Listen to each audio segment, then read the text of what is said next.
テレ東BIZ。テレビ東京ロンドン支局です。今日はこちらからアフガニスタン情勢についてのニュースをお伝えします。皆さんご存知の方も多いと思うんですが、アフガニスタンが首都カブールがですね15日にイスラム主義組織タリバンに制圧されました。こちらこの週末のイギリスの新聞なんですけども、各紙結構一面で取り上げています。特に避難民の方のニュースですね。はい。タリバンというのは2001年の 9.11 のテロの後にテロリストたちをかくまっているとして、前のタリバン政権というのがアメリカを中心とした軍にですねテロとの戦いという名のもとに制圧されて、そこから20年アフガニスタンが少しずつ民主化など進めてきたはずだったのですが、今月末にアメリカ軍が完全撤退をする予定というその直前に一気にタリバンが想像を超える速さで各地を制圧してですね、ついに首都まで制圧してしまったという状況です。正直、大統領も逃げ出しまして、この先どうなるかわからないような状況が続いています。はい、今回はですねそのアフガニスタンから脱出してきたというこちらの女性に話を聞きました。ハシナ・サイエドさんという方です。彼女はアフガニスタンの有名な起業家で、前のタリバン政権が崩壊した後の20年で少しずつ進んだ女性活躍の中の象徴的な人物でした。イギリスに旦那さんがいるということで、全てを投げ出してイギリスに急いで脱出することができたのですが、その時の緊迫の様子やアフガニスタンのこの20年への思いなどを語ってくれました。This interview with you, so when you received the telephone from someone in the car, could you explain the detail of the situation? Okay, right, okay. I have, when I was in the car, I was going to my office with my paperwork, and I received a call from a friend, and so he was telling me that, Hasina, don't worry, everything will be fine, because I belong to the north side of Afghanistan, and he called me from there. Some government official was my friend, so he called me. He said, don't worry, everything will be fine, we are going to handle this area and we are not letting Taliban to take over. So I was very relaxed and I was doing the same, my paperwork. Then suddenly after 1 hour, I received another call from him, and he said that, Hasina, just run and get out from here. And I was really panicking. I said, what happened? He said, everywhere is Taliban and they can come and get you. So I left everything, and I was telling my driver, okay, you go, because I'm responsible for his life because he's my driver. And so I persuade him and force him to leave me. And then I called my other family friends who's nearby, because I was stuck in a traffic. It was traffic jam. People were running around, moving around. And then I called my family friend. Luckily, they were there around me nearby. So he came and he rescued me and he took me to his house. How can you get on the airplane for evacuation?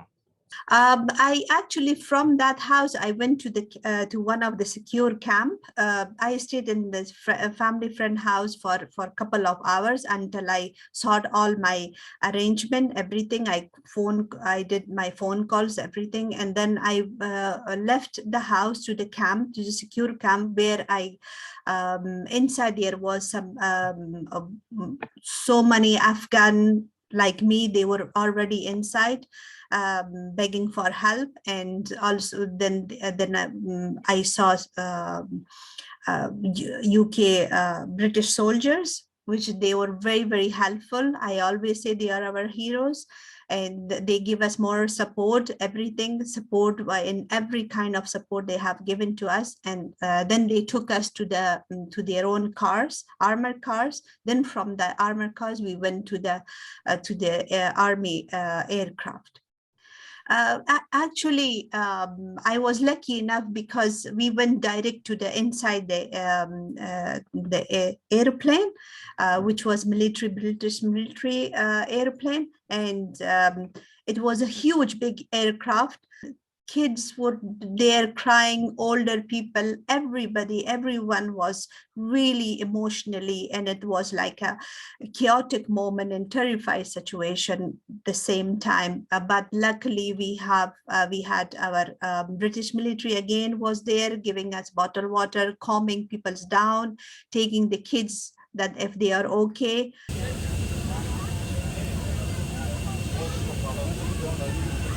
Ladies and gentlemen, boys and girls, welcome aboard this rail air. Apologies to those who've had to sit on the floor. This is the best we can do given the circumstances. So the first thing you'll notice is this is the passenger aircraft, it's a cargo aircraft. Therefore it's noisier, it's more uncomfortable, and the takeoff a little bit more aggressive. So if you're under a strap, you need to be under the strap. It's not too bad for takeoff. When you land, you need to be underneath that strap properly. Okay, so how did you feel there when you arrived at the UK? So Birmingham, yeah, airport, yeah. Yeah, we went from Kabul to Dubai, and we had their rest, and after that we changed our aircraft from Dubai to Greece. So we changed the fuel, they changed the fuel and everything, and refueling the aircraft, and then after Greece we came to Birmingham. The gains which we had in 20 years, we built brick by brick and shoulder to shoulder with the international community, with ourselves, and everything goes and went in 1 minute. That's a big disaster for us to feel and to know that yes, this has happened, because nobody hasn't brought anything with them. Even like myself, I haven't brought anything with me, only some paperwork from my office with my clothes, and that's it.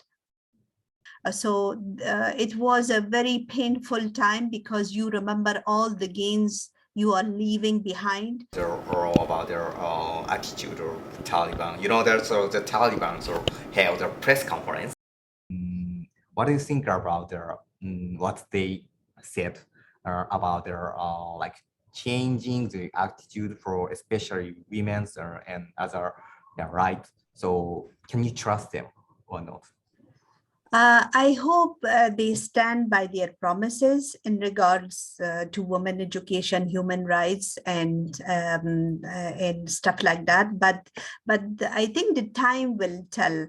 We can't say anything right now. Do we trust them or not? Because everything takes time, and then you will see what their intentions are. So I think, and what I'm going to do, I'm going to wait and see, because the action speaks louder more than the words. I feel a bit hopeful and positive, because before whenever they used to give press conference or any type of interview in a long time ago, they were, because of some rules and regulation, they didn't want to bring their faces up, or they were not even allowing girls or women to interview them. But now you can see a bit changes on them, that they were allowing the women and the girls to interview them, and they were like not they were letting the camera person to come and film them and interview them. That's a bit positive side. Let's move to the next question. So how do you evaluate withdrawal of the US from Afghanistan? So yeah, pros and cons. So like someone is criticizing this decision by President Biden or the former President Trump. In my point of view, I'm also a bit disappointed, which they shouldn't have done that. They should have waited a little bit more longer, because the situation of Afghanistan was already deteriorating. But they should have waited, and because this time we needed more support. The next question. So how do you support from their international society, like including the UK and the other G7 members, or including with Japan? The first thing, they have to now concentrate on IDP refugees or IDP people who came from other areas of Afghanistan to Kabul. And because right now the economy, we don't have no economy right now. Everything is finished and stopped. So I'm always concerned about what their daily livelihood will be. Who's going to feed them? The teacher who used to teach, now they don't have no job. The police, they don't have no job. So most of the countries fall apart. First, we need those kind of help for them. I really want to emphasize for international community that please do not forget about the women issues, because right now it's a very critical time and people are watching, especially Taliban even watching you, that how much you are going to support the women issues. Because before 1 year ago, the women issues were totally vanished because nobody was interested in women issues. And I was keep telling them that please be careful about the woman issue. A woman has to be involved in politics, in business and everything. So around the world, and especially the Taliban, should know that. Or keep in touch with your acquaintance in Afghanistan. So according to them, so how is the situation, especially in Kabul? The situation is the same. People are so scared because there is uncertainty about the future. There is no law and order because we don't have the head of a country. Because it's like an open pot right now. Anybody can do anything. The thugs who came from other areas or from the prison, they are stealing, they are killing, they are raping, they are doing so many bad things which they blame on each other. So these things, that's why the situation is very critical right now. I want to give them, this is my responsibility. Everybody has the same responsibility to secure first their self and then their family. I think this is human nature. We really want, especially right now when we don't know what's going to be happen in Afghanistan tomorrow. And also for me, those are like my kids. Everybody, like I was in company, the head of company is like the mother, and the people who work for you, they are like your kids and like a family. I will ask about the measure by the UK government. You know, the UK government showed that they can receive more than 20,000 refugees from Afghanistan. So their positions on them pretty, but they show their attitude, you know. So is it enough to receive? I think every country has a responsibility right now to receive to receive people more and more. Even United Kingdom, United States, any country has the responsibility, 100% responsibility they have to receive as much as they can, because we were fighting the war not only for Afghanistan. We were fighting this war for all over the country, for all over the world, because if Afghanistan become the hub of terrorism, so of course every country will involve in it. So that's why when we are saving other countries, now the other countries, international community, international countries should also save Afghanistan and Afghan people. アフガニスタンからの難民の受け入れについては、今週開かれる G7 サミット、オンラインサミットでも議題となる予定です。イギリス以外には、カナダも2万人の受け入れというのを表明しています。果たして日本は普段から難民をほとんど受け入れてないということもあって、どのような姿勢を示すのかというのは一つ注目かもしれません。またですね、この難民の救助受け入れ、冒頭にも話しましたけど、かなりいろんなところでニュースの一面にもなっています。これですね、8月末に仮にアメリカ軍が本当に撤退してしまった場合、そこがデッドラインになると、それまでにどうにか助けないといけないということで、もう時間切れが迫っているかもしれないということで、もうすごいこのようにですね、空港にも人が押し寄せて、各国の関心も高くなっているという状況です。ただアメリカ軍そのままもう少し少なくともアメリカ人を避難させるまでは残るという話もちょっと示唆されていますので、この後徐々に動きが分かってくるところと思います。この難民の受け入れなどについてはですね、サポート、その受け入れた後にどうサポートしていいかというのも非常に重要なところで、ここをちゃんとケアできないと、その後悲惨なことも起きてしまうというのはありえますので、イギリスなんかではちょっと本筋のサポートとは違うんですけれども、せっかく難民としてようやく逃げてきたアフガニスタンから逃げてきた5歳の男の子が、隔離先ですかねのホテルで転落して亡くなってしまうというのが先週ありました。はい。ですね、これに関しても受け入れた後のサポートのイギリスにあるアフガニスタンの人たち向けのサポートセンターというところも取材に行きました。ちょっと VTR 見れますでしょうか。はい。こちらですね、イギリスにすでにいるアフガニスタン人の方などが、かなりの数来ていました。これはですね、今アフガニスタン人の方でイギリスにいる方がこれから逃げてくるであろう、アフガニスタンに残っている家族の人たちのビザについてだったり、難民としてどういうふうに受け入れられるのか、可能性があるのか、方法があるのかというのを聞きに来ているということです。今のところはっきりとどういう方法があるというのがないらしいんですけれども、皆さん地元の国会議員にメールしたり相談したりというのも一つ手だということでやってらっしゃるようでした。でここのセンターを作った人というのが、実はこの方自身も、ナシミさんという方なんですけど、イギリスに20年以上前に来まして、その時も実は前のタリバン政権から逃れてきたという立場でした。でその方が今新しくこれから来る可能性のある難民の方の支援にも乗り出しているという形です。そういった意味でも本格的な心情だったりとか状況、大変なことっていうのが分かる人が支援に当たっているということでした。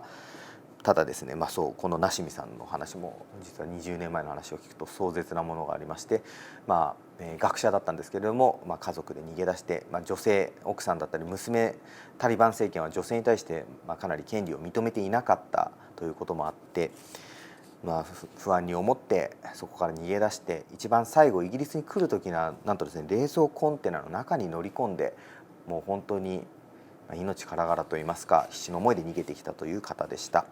でこのナシミさんがおっしゃってたんですけども、今回の避難民の方のどういうふうに助けるかというところなんですけども、非常に難しい問題だともしつつ、国際社会がすぐに動かないと、助けようとしないとアフガニスタンの将来は非常に厳しい悪い状態となってしまうだろう。最低でも人権の問題についてはすぐに手を差し伸べてほしいと話していました。この問題なんですけども、これからも今月末にかけて、あるいはその後タリバンが制圧したタリバン側がどのような方針を示すかというのもこれから出てくると思いますので、これからも引き続き我々ロンドンからなんですけれども注目していきたいと思います。日本でも報道あると思いますので、そのあたりについてもいろいろと関心を持っていただければ幸いです。以上、ロンドンからお伝えしました。最後までご覧いただきましてありがとうございます。テレビ東京の経済ニュース、経済番組をもっと見たいという方は、こちらの画像をクリックして動画配信サービステレ東BIZにアクセスしてください。どうぞよろしくお願いいたします。